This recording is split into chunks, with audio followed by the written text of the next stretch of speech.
Hey guys, and welcome back to this month's GPU Crisis Update, the series where we cover some of the most important topics that are going to affect GPU stock and availability. And God, do we have some exciting news topics and pricing data to talk about this month. So this is the month of February, and we've been doing this every month for 2/3 of a year now. So if you want to see the historical climate of the GPU market, as well as some fun videos mixed in there, I'll leave the full playlist in the video description for you. Definitely check that out. But this month, we're going to be talking about some recent news that could have a positive or negative impact on GPU pricing and availability, including 4 new GPU releases in January. Actually, 3. More on that in a bit. How hope rises for gamers as crypto continues to decline, and more concrete benchmarks we've all been waiting for when it comes to Intel's upcoming Arc GPU, potentially our savior. Then we're going to have a look at how our GPU used market data has reflected last month's crypto news and trends to assess how high demand is and see if this is a month of the GPU.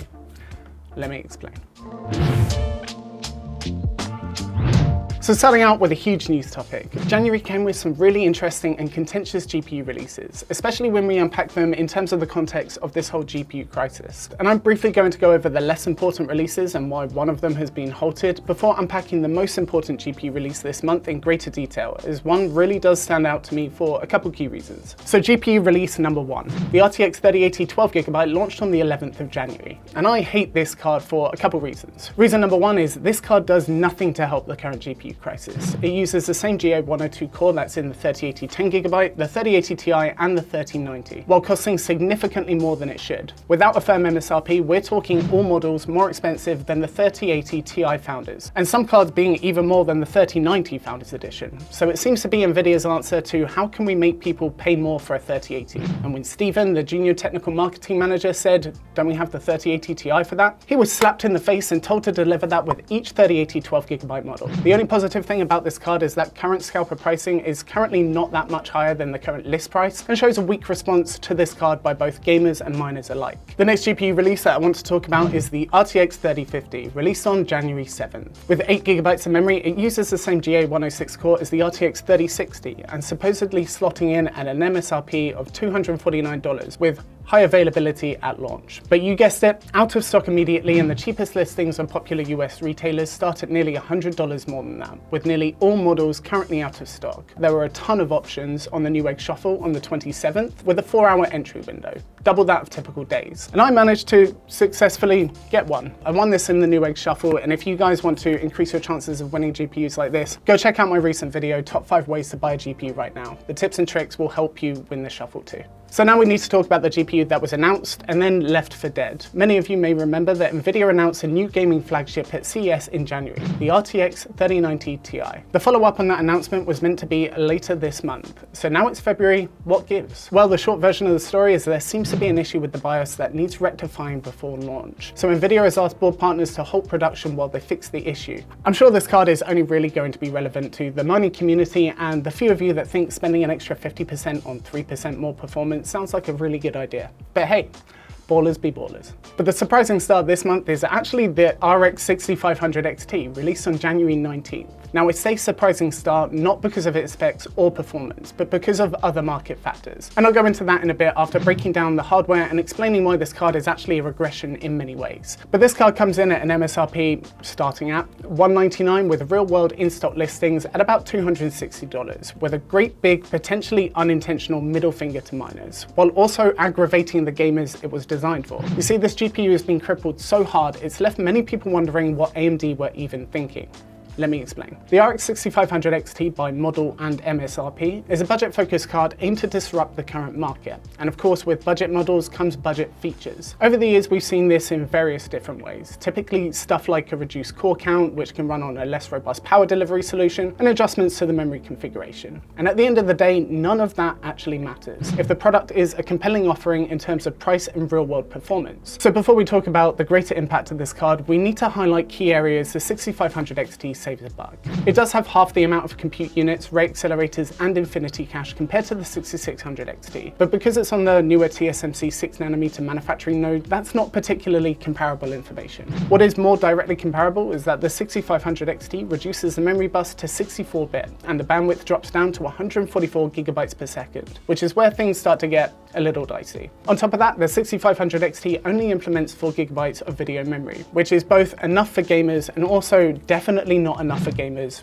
2 years ago. Well done, AMD. And although it's compatible with PCI Express Gen 4, it only implements a by 4 configuration, which is a bigger problem than it sounds. And also no hardware encoding for both H.264 and 265, and also 2 display outs. And a lot of this is actually both pretty alarming and also contradicts the market segment the 6500 XT is trying to capture, which is why when John Bridgman, a member of AMD's technical staff, claimed that the original design of the chip was for use in laptops, it starts to explain the reason behind the by 4 PCI configuration and no video encoding. They were never thinking of desktops for this design, and were always meant to go into laptops that had PCI Express Gen 4 and video encoding handled by an APU. Nevertheless, it did release for desktop, and that's how we have to assess it. So I'll talk about the mining impact in a bit, but what this means for gamers is that the 6500 XT running on PCI Express Gen 4 interface, on average, performs worse than even a previous generation 5500 XT. This alone would be embarrassing, but the cherry of shame on top of the cake is it actually costs more while also dropping features, effectively making it useless at game streaming and video capture. And if you pair this budget card with a budget or older system that only supports PCI Express Gen 3,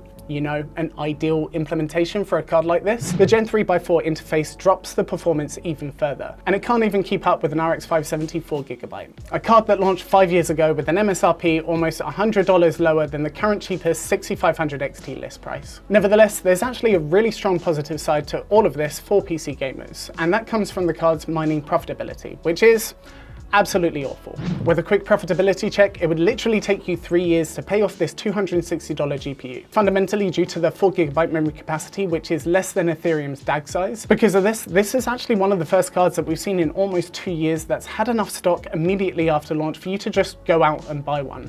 And that doesn't look to be changing anytime soon. So in a generation of huge performance increases, yes, this is actually the first model that we've seen well and truly regress. But we have to be real about the situation that we're currently in. And value is ultimately determined not by a single instance of something, but by its position compared to everything else that you could get. So the 6500 XT being readily available new for less than a used 5500 XT is absolutely a good thing, as it theoretically alleviates the demand for things like the 6600, the 3050, which then, if they become more readily available, is just going to cascade up the product stack. So this objectively bad GPU could actually have the most positive impact to our current situation and the GPU market as a whole. So for our second news topic, and this is where we're again going to mix things up compared to our normal GPU updates, as crypto continues to trend in your favor, which could be the biggest reason for the end of the GPU shortage, and could see plenty of cards hit the used market below MSRP. As you guys probably know by now, we do cover the crypto climate in depth later on in this video, including how it's impacted current GPU prices, but it truly does deserve a spot here in the news stories too, as news such as the potentially pending crypto ban in Russia, EU regulators calling to ban proof of work-based mining, and even the fact that Crypto.com got hacked out of $30 million worth of assets, although they did absorb that cost instead of punishing their customers, so good job Crypto.com. But all of this has continued to send both Bitcoin and Ethereum on a downward trend since November 8th, and they've held that trend for about 3 months now.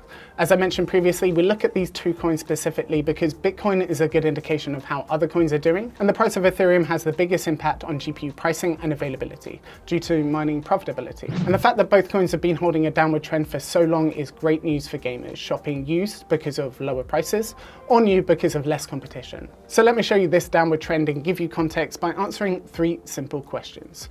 Question number 1 is, how do the current price of these coins compare to their peaks? Well, Bitcoin currently stands at $37,485.70, and its peak was $67,582.60 back on November 8th. That's a drop of about $30,000 or 44.5% drop, and about $5,000 less than last month. And when it comes to Ethereum, it currently stands at $2,681.67, with a peak of $4,818.97. That's a drop of $2,150 or 44.4%, which is a further $600 drop compared to last month. So question number 2 is, when was the last time these coins were this low? Well, last month, Bitcoin was at its lowest price since September 29th, which is about there. And this month is now at its lowest price since, well, a few days ago.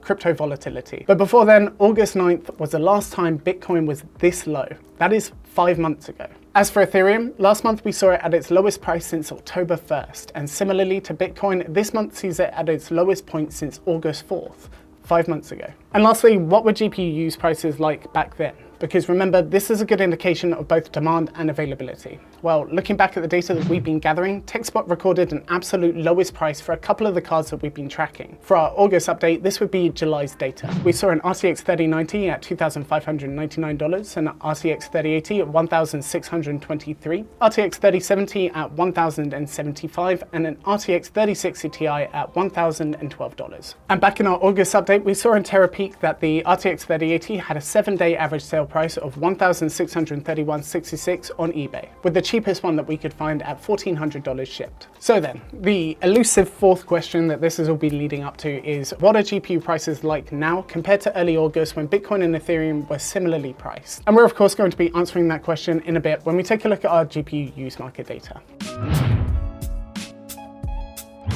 So for our final news topic before we take a look at our real world data is, compared to last month, we now have more concrete news and benchmarks for Intel's upcoming Arc GPU. Last month we reported on recent leaks with the Ashes benchmark, and I warned how misleading they were in showing similar performance to an RTX 3090, and speculated that performance would still be in the range of about an RTX 3070. And based off a new entry in C software, Sci software, Sys software, anyway, reported by Video Cards, the 3070 range still appears to be quite accurate, at least in terms of compute performance. The entry in question uses Intel's Big Boy DG2 GPU with 512 execution units, indicating that it's a discrete desktop GPU most likely running on an Intel 8000 series CPU. And when compared to the RTX 3070 Ti entry they gathered, the Intel GPU outperforms it by a huge amount in both double and quad float performance, while losing in half and single float by a significantly smaller margin. This ultimately helps it score over 7% higher than the 3070 Ti as ranked by Sys software. And although we can't take these figures and apply them directly to FPS in games, it does show that Intel really does have something compelling here, which means that the most pertinent questions then become when,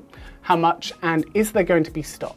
So to answer the when question, Gamers Nexus followed up with Intel regarding the adjustments made to their marketing material, specifically the removal of the Q1 from their Q1 2022 release date. And Intel's response is that it is still planned for Q1, which is great. And when it comes to availability, the only information that we currently have to go off is Roger Kadori, Intel's Senior Vice President of Accelerated Computer Systems and Graphics, stated that their mission is to get millions of Arc GPUs into the hands of PC gamers every year. But how many millions of GPUs is a real question, isn't it? So here's to hoping that their new flagship is coming as early as possible with plentiful stock and a price that's actually compelling. Even better if it was compelling compared to a year ago. But news topics are not the only source of information, and sometimes they aren't even the most important when it comes to the here and now. So you're going to want to know how the markets have been reacting in real time, and what your chances are when it comes to buying a GPU this month. So it's time to take a look at our crypto and news market data, as these will directly impact your ability to buy a GPU. Because remember, if GPUs become less valuable to mine on, they'll become easier to source, both used and new from official retailers, because of lower competition. So let's take a look at that now.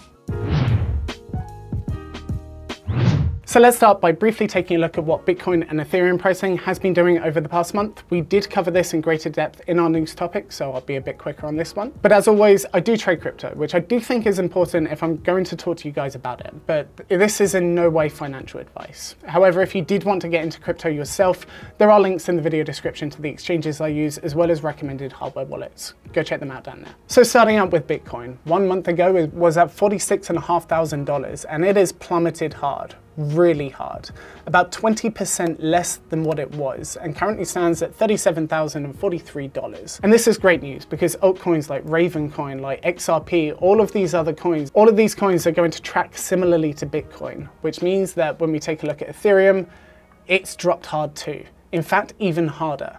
1 month ago, it was at $3,761 and again plummeted hard, currently standing at $2,650.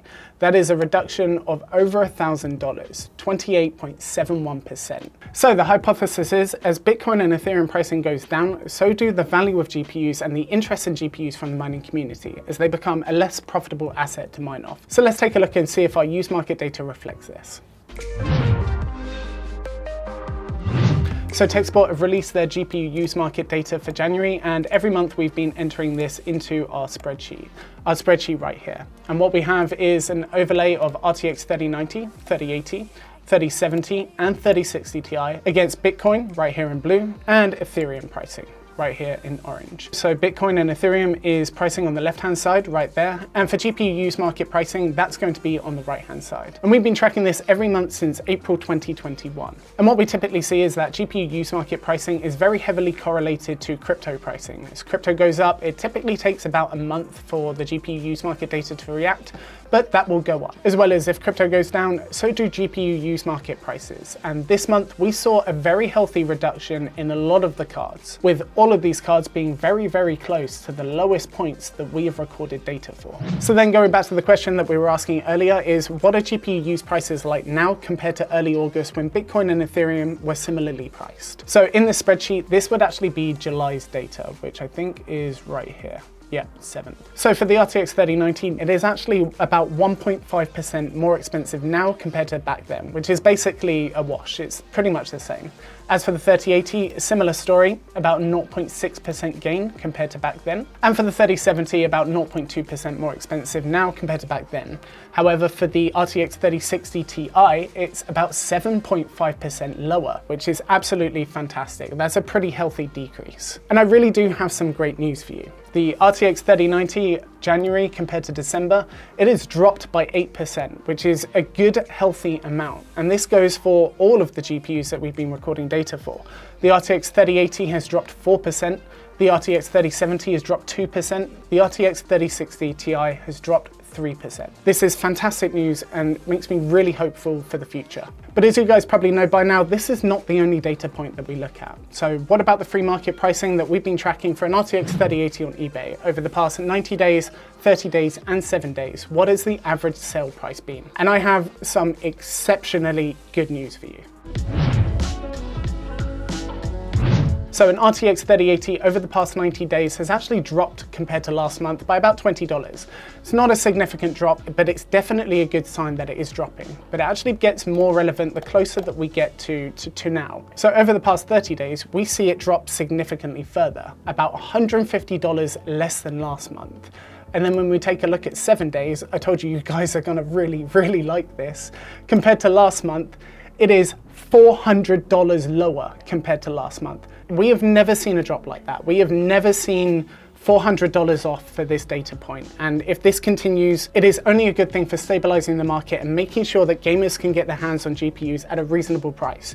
I honestly can't tell you how happy I am to see this. This is a significant margin off, and it's really hopeful. I honestly can't wait for next month. But there is one last data point that we do cover in this series, which is how much can you get the cheapest RTX 3080 for, and compare that to last month.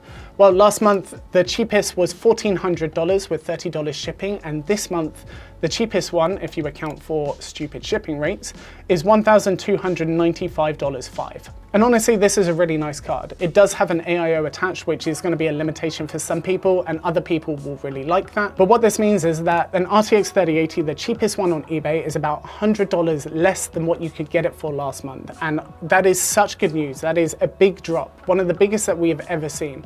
And I'm really, really excited to see how much further this drops next month. So to summarize, because I understand that this is a lot of information that could be much more digestible. So here it is. We've had several new GPU releases recently. And while the RTX 3080 12GB doesn't really do much to help the current situation, the RTX 3050 is a welcome budget option if you can find one at a reasonable price. But the 6500 XT is absolutely the unexpected star of the show because of how bad it is at mining and could have the biggest positive impact to our current situation. It's literally in stock for less than a used 5500 XT, which is good news for our situation as a whole, as it will impact the pricing of other cards, especially on the used market. And speaking of the used market, it has seen a significant drop in price for some of the data that we collect. And because of the fact that it typically takes about a month to react to crypto pricing, plus crypto pricing has dropped significantly further this month is set up to be one of the best months for GPU pricing. Oh, and Intel Arc, like I said in last month's video, if this coincides with how the markets have been currently reacting and there's stock at a good price, I may never have to do a GPU crisis update like this again.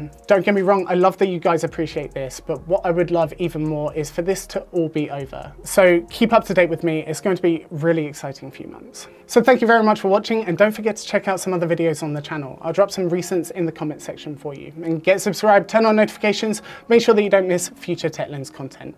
Otherwise guys, a like is always appreciated. Thank you for watching.